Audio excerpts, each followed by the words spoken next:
Tous sont répondus présents à la première séance d'entraînement du D5P ce lundi au stade Tata Raphaël. Les anciens joueurs, nouvelles recrues de la France de Kinshasa et les supporters. Un début d'entraînement consacré au physique, l'endurance et à la technique. La séance d'un jour a été basée sur l'endurance. Donc on a travaillé d'abord l'endurance et ensuite on a enchaîné avec un travail d'endurance-force. Mais comme vous savez, les supporters aiment toujours qu'il y ait du jeu. Bon, c'est pas conseillé. C'est pas conseillé au bout du deuxième entraînement, au premier entraînement, faire des décans. On est dans l'obligation de le faire parce qu'ils aiment bien qu'on puisse finir par ça. Mais les conséquences, c'est qu'à un moment donné, on peut avoir des blessures parce que les joueurs ne sont pas en phase où ils vont trouver la vitesse et la puissance.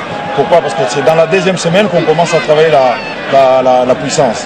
Et la troisième semaine, on commence à travailler la vitesse et la vivacité. Donc là, on passe directement dans la période où on doit muscler l'endurance. Il faut ajouter la puissance et la vitesse et dans le jeu. C'est pas cohérent. Ces entraînements ont marqué ainsi également le début des préparatifs de la saison 2015-2016 que le club se détermine de gagner la Lina Foot. On sait qu'on doit se préparer comme tout le monde. Il y a un objectif qui est fixé. Donc ce qu'on doit les promettre, c'est qu'il faut qu'on arrive à atteindre cet objectif. L'objectif, c'est de se qualifier pour la Coupe d'Afrique et notre objectif, il est là. On peut dire que bon, voilà, nous jouons pour cet objectif. On ne peut pas promettre aujourd'hui qu'on sera champion ou qu'on sera... Non, il y a des adversaires qui sont là, c'est solide. Mais nous, on doit rester sur le cap de ne pas quitter la ligne trajectoire qui est d'atteindre l'objectif de se qualifier en Coupe d'Afrique. Les nouvelles recrues ont affronté les anciens joueurs et à la fin de l'entraînement, le score final était de 2-1 en faveur des nouveaux. Voilà, donc là c'était la première séance d'entraînement qu'a démarré le Daring Club Motin Pembe. C'était hier lundi au stade Tata Raphaël de la Quétule et il y a une liste de joueurs que Daring Club Motin Pembe a présenté le dimanche à son public. On peut la connaître? Oui, il y a les anciens, il y a les nouveaux et il y a ceux qui sont annoncés. Voilà. Donc on a Mukoko Mayaï, le capitaine, Kimpoi Bangala Litomba, donc qui est sur la liste. Il y a Ngulu Bissiadi, Ngusia Matampi qui revient de Mazembe à Lubumbashi, Cody Milambo qui a joué la saison passée, les nouveaux Tony Houston, Mohamed Sissoko, Kevin Parsemin, Salif Sissé et Ladji Zito pour les nouveaux. Voilà. Donc parmi les nouveaux là, nous avons deux joueurs qui sont français, mais d'origine martiniquaise. Il s'agit bien sûr de Houston et de Parsemin, qui est aussi martiniquais. Et puis les deux autres sont du Mali. Originaire du Mali, mais français d'origine malienne. Et là, on a aussi ceux qui sont annoncés. Voilà. Ricky Toulenge Sindani, Sanogo, Thierry Wilson, Bedi Mbenza, qui vient de Renaissance, et Bunga Simbi, capitaine de Veil Club. Mais là, on dirait qu'il y a polémique parce qu'on ne sait pas si réellement il sera recruté. Rigen Pembele et Kisombe Makuntima aussi. Qui est contesté par les supporters. Contesté parce que c'est un sujet à polémique. Voilà. Il était annoncé l'année passée avec club, il n'avait pas joué, on ne sait pas pourquoi, et cette année il est réannoncé du côté de Daring. Et les supporters contestent toujours son retour. Voilà. Donc c'est l'habitude. Et la liste pour les anciens n'a pas été terminée. Nous nous sommes arrêtés à Matampi. Oui, Matampi pour les anciens. Matampi, oui, Cody Milambo, Musingu Mazola, Manitou, Junior Kone, Mbidi Mavwanga, oui.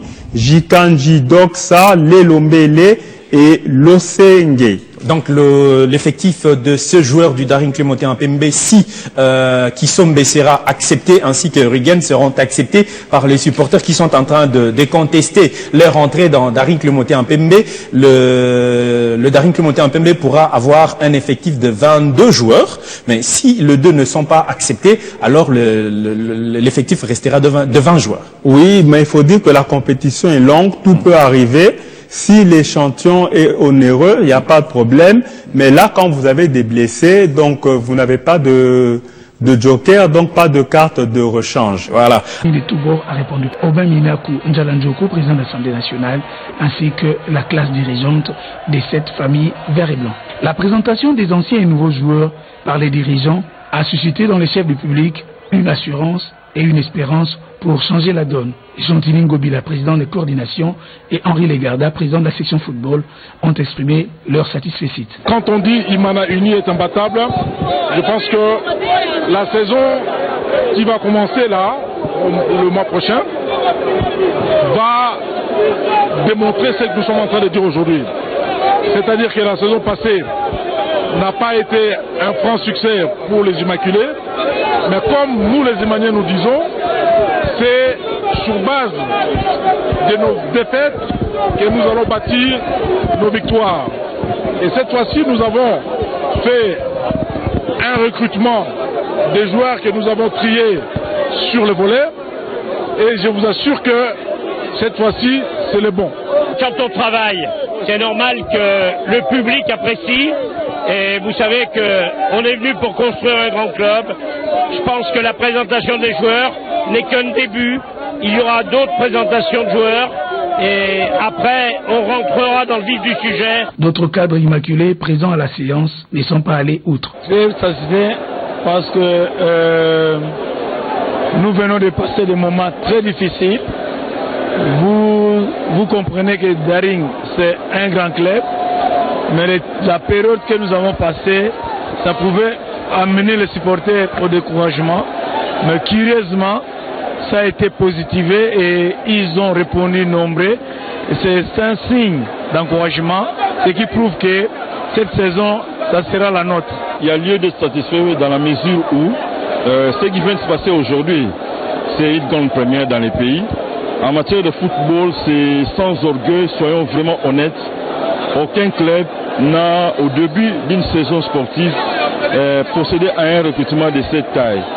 Ce sont vraiment là des ambitions qui s'affichent par rapport aux objectifs que le club s'est assigné pour cette saison. Tout compte fait, Daring envisage de rejouer le premier rôle au championnat de la Lina Foot Division 1 pour essayer de redorer son blason terni. Bonne chance, Daring Club Motora Pembe, CS Imana. Contribuer à l'épanouissement du football en République démocratique du Congo, tel est l'objectif poursuivi par RTL République démocratique du Congo qui organise un tournoi de jeunes à Kinshasa et dans quelques provinces. Le reportage est de Willy Albert Kandeka.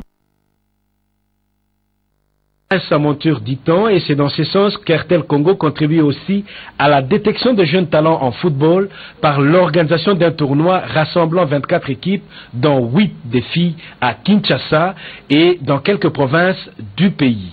L'objectif pour nous, c'est d'offrir une plateforme de détection. Et nous sommes fiers aujourd'hui.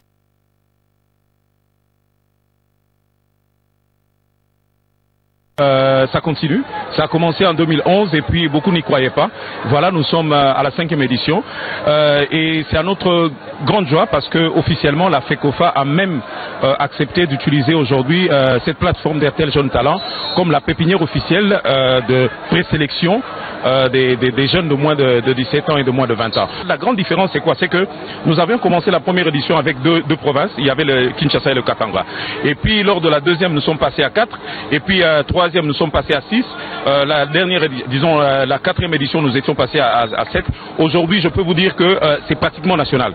Pratiquement toutes les provinces, disons les anciennes provinces, je peux le dire, sont représentées et ça se passe partout dans le pays. Donc c'est surtout ça la grande particularité parce que RTL Jeunes Talents maintenant devient un tournoi pratiquement et véritablement national. Donc ça touche toutes les provinces et tous les jeunes de notre pays ont maintenant l'opportunité d'exprimer leur talent dans le football et c'est ça notre joie aujourd'hui. Le président de la Ligue nationale de football des jeunes s'estime heureux pour ce partenariat, synonyme d'un véritable